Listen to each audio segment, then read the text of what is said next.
मला सकल मराठा समाजाचा कुठल्याही ओबीसी सर्वसामान्य ओबीसी बांधवाला विरोध नाही, हे मला इथं सर्वप्रथम सांगायचे।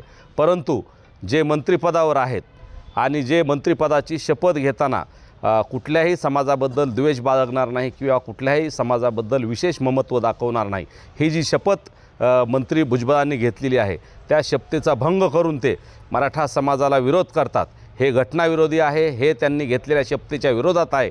म्हणून आमचा त्यांना विरोध आहे। आणि त्यांनी जर या सभेला यायचं असेल, या मेळाव्याला यायचं असेल, तर त्यांनी त्यांचा राजीनामा दिला पाहिजे आणि मग या सभेला आलं पाहिजे।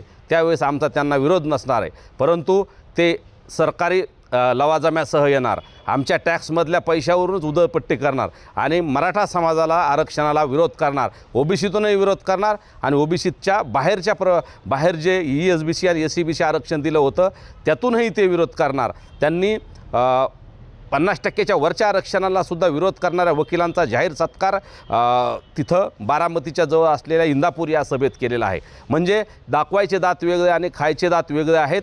कधी म्हणायचं ओबीसीतून आरक्षण मिळवून देणार नाही आणि 50%च्या वरच्या आरक्षणाला सुद्धा यांनीच चॅलेंज करायला लावलं आणि त्या वकिलांचा सत्कार केला। यावरून त्यांची फक्त मराठाद्वेषी भूमिका समोर येते, म्हणून त्यांच्या भूमिकेला विरोध आहे। आणि त्यांच्या सभेमध्ये, एका जबाबदार मंत्र्याच्या सभेमध्ये कुऱ्हाडी, काठ्या, कोयत्याची भाषा केली जाते आणि त्यामुळे दोन समाजामध्ये तेढ निर्माण होण्याची परिस्थिती आहे।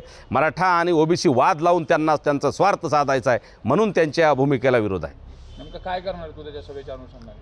आम्ही लोकशाही पद्धतीनं त्यांचा निषेध करणार आहोत आणि त्यांनी मंत्री एकतर त्यांनी येऊच नये आणि जर त्यांना यायचं असेल तर प्रशासनाला, राज्य शासनाला माझी विनंती, ही सभाच रद्द करावी।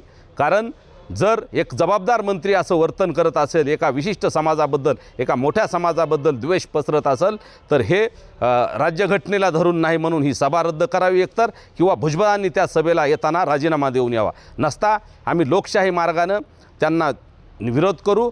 तसेच महात्मा गांधीजींच्या किंवा छत्रपती शिवाजी महाराजांच्या पुतळ्याजवळ आम्ही अन्नत्याग किंवा निषेध आंदोलन आम्ही तिथं करू।